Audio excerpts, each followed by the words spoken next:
Hello, my students. Once more, I am present before you. And in previous class, we had discussed the various topics regarding elements, as its definition, classification, and difference between metals and non-metals. This class begins with the compounds and mixtures. The question is here, what are compounds? तो जैसे compounds के बारे में कल भी हमने थोड़ा brief दिया था कि कंपाउंड्स आर प्योर मैटर और pure substances and compounds are formed when two or more elements combine together chemically in the fixed ratio by the weight or by the mass. जब दो या दो से अधिक तत्व आपस में रासायनिक क्रिया के अनुसार संयोग करते हैं, फिक्स्ड रेशियो बाई मास के हिसाब से, अर्थात मात्रा के निश्चित अनुपात के हिसाब से, तो कंपाउंड्स का फॉर्मेशन होता है। यह नोट करने की चीज है कि कंपाउंड्स का फॉर्मेशन केवल एलिमेंट्स के कंबाइन करने से ही नहीं हो सकता, बट एलिमेंट्स कंपाउंड्स के भी कॉम्बिनेशन से कंपाउंड्स का फॉर्मेशन हो सकता है। जैसे हम लोग यहाँ एग्जांपल लेते हैं कि hydrogen combines with chlorine to form HCl. This is the formation of a compound. Hydrochloric gas, hydrogen gas chlorine gas के साथ जब रिएक्शन करता है तो हाइड्रोक्लोरिक गैस का फॉर्मेशन होता है। सिमिलरली कार्बन जब बर्न करता है ऑक्सीजन से तो क्या होता है, CO2। तो यहाँ एलिमेंट एलिमेंट कॉम्बिनेशन हो रहा है। उसी तरह से H2 प्लस O2, यहाँ पर क्या हो रहा है, H2O। यहाँ पर ये एलिमेंट एलिमेंट कॉम्बिनेशन का एग्जांपल है। तो हमारा कलर डेफिनेशन है कि when two or more elements combine together chemically in fixed ratio by mass, then the compounds are formed. But यहाँ पर हमें ये भी जानना है कि कंपाउंड का फॉर्मेशन एलिमेंट्स और कंपाउंड के रिएक्शन से भी होता है, फिर कंपाउंड्स के भी रिएक्शन से होता है। तो जैसे हम लोग देखें यहाँ पर एलिमेंट्स कंपाउंड का रिएक्शन, तो यहाँ पर हम लोग जैसे यहाँ जिंक प्लस H2SO4, तो यहाँ पर क्या हो रहा है, जिंक सल्फेट और प्लस H2। तो here zinc is a element and sulphuric acid is compound. तो जिंक और सल्फ्यूरिक एसिड रिएक्शन करके जिंक सल्फेट ये कंपाउंड का निर्माण कर दिया और हाइड्रोजन गैस।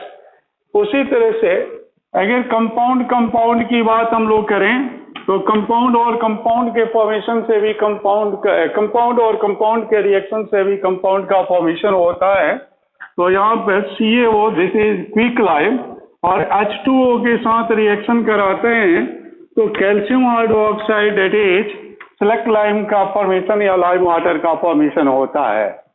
तो यहाँ पर ये हम लोगों का जो डेफिनेशन है कि व्हेन टू और more elements combine together chemically in fixed ratio by weight और मास, देन कंपाउंड इज ऑब्टेन्ड। तो यहाँ पर ये हम लोगों को जानना जरूरी है कि एलिमेंट एलिमेंट का कॉम्बिनेशन भी हो सकता है, एलिमेंट कंपाउंड का भी कॉम्बिनेशन हो सकता है, कंपाउंड कंपाउंड का भी कॉम्बिनेशन कंपाउंड के फॉर्मेशन के लिए हो सकता है। मतलब ये तीनों ही पॉसिबिलिटी है, एलिमेंट्स एलिमेंट्स का कॉम्बिनेशन कंपाउंड, एलिमेंट कंपाउंड्स का कॉम्बिनेशन कंपाउंड, और कंपाउंड का भी कॉम्बिनेशन कंपाउंड, क्योंकि quick lime compound, H2O compound और ये फॉर्म करता है कैल्शियम हाइड्रोक्साइड कंपाउंड। अब यहाँ पर हमें यह जानना होगा कि कंपाउंड्स का जो डेफिनेशन है वो ये है कि जब भी कंपाउंड का फॉर्मेशन होता है तो कंस्टिट्यूएंट और जो होते हैं उनका रेशियो जो होता है मास के हिसाब से फिक्स्ड होता है। The ratio of constituents of compound is always fixed by mass. For example हम लोग अगर यहाँ पर ले रहे हैं कि नाइट्रोजन अगर हाइड्रोजन से रिएक्शन करता है N2 + H2 तो ये अमोनिया गैस का फॉर्मेशन करता है। नाइट्रोजन एंड हाइड्रोजन का कॉम्बिनेशन अमोनिया गैस है। तो अब इस अमोनिया गैस में अगर हम लोग देखते हैं तो नाइट्रोजन जो है वो 14 ग्राम है और हाइड्रोजन जो है 3 ग्राम है। तो 14 gram = 3 gram equal to simplest ratio जो होगा क्या होगा 14:3 हो जाएगा।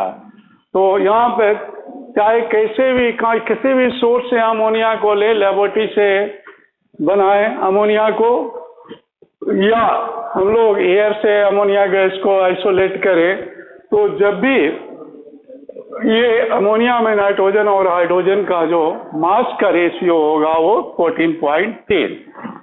कल की क्लास में भी मैंने बताया था कि H2 + O2 combines to give H2O। Various samples of water को लिया जाए वेरियस सोर्सेस से, तो यहाँ H2O में हाइड्रोजन और ऑक्सीजन का सिंपलेस्ट रेशियो बाय मास क्या होता है 1:8। तो सो डेफिनेशन इज करेक्ट कि इन सेंस कि the compounds are obtained when 2 or more elements combine together in the fixed ratio by weight. Now the second topic is classification of compounds on the basis of origins। तो origins के आधार पर दो आधार पर हम compounds का classification करते हैं। एक जो होता है origin के आधार पर और दूसरा characteristics के आधार पर। तो classification of compounds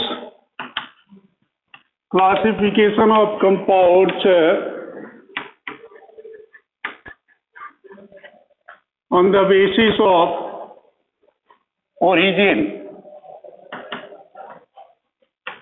origin means उत्पत्ति के आधार पर या सोर्स के आधार पर।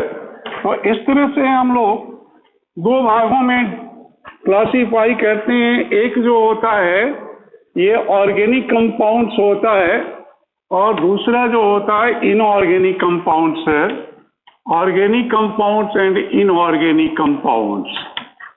तो what are differences between organic compounds and inorganic compounds?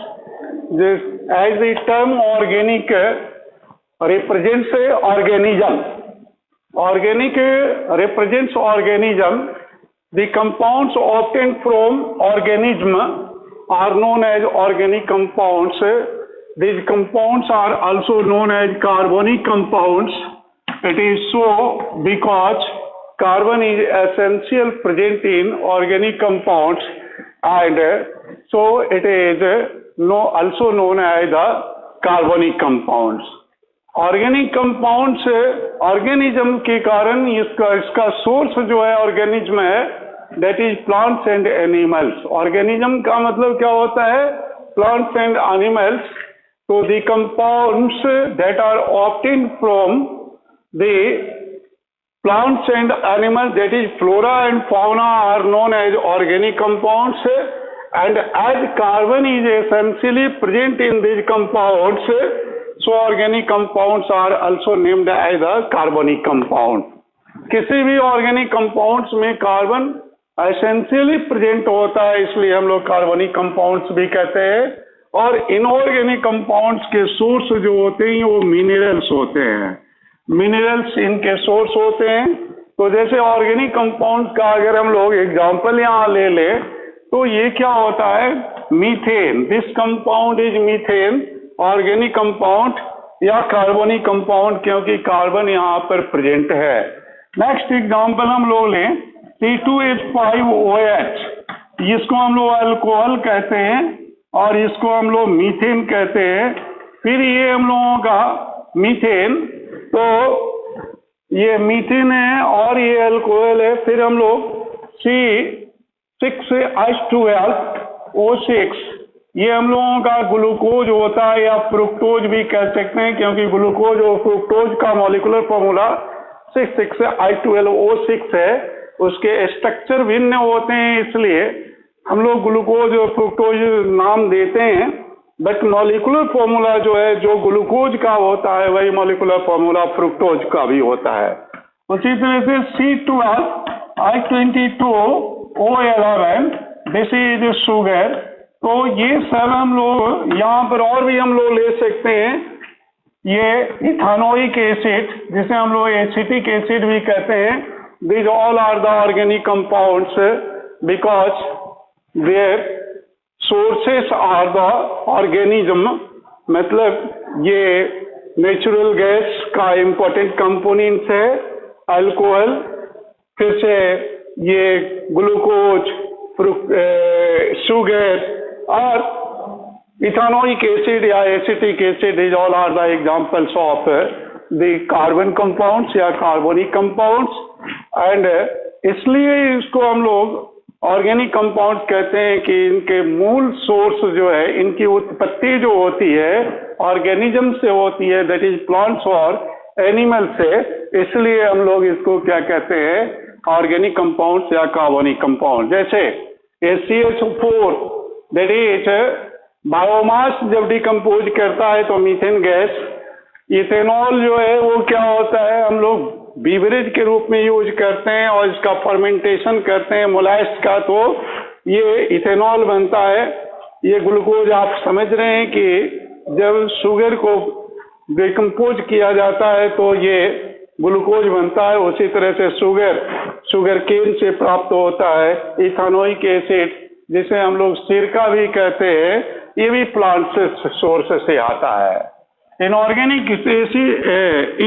Compounds में जैसे सोडियम क्लोराइड मिनरल से आता है, सी वाटर से इसका बहुत बड़ा सोर्स है, calcium sulphate, copper sulphate, calcium carbonate जिसे लाइम स्टोन कहते हैं, फिर से Na2CO3, sodium carbonate, washing soda भी इसे कहते हैं।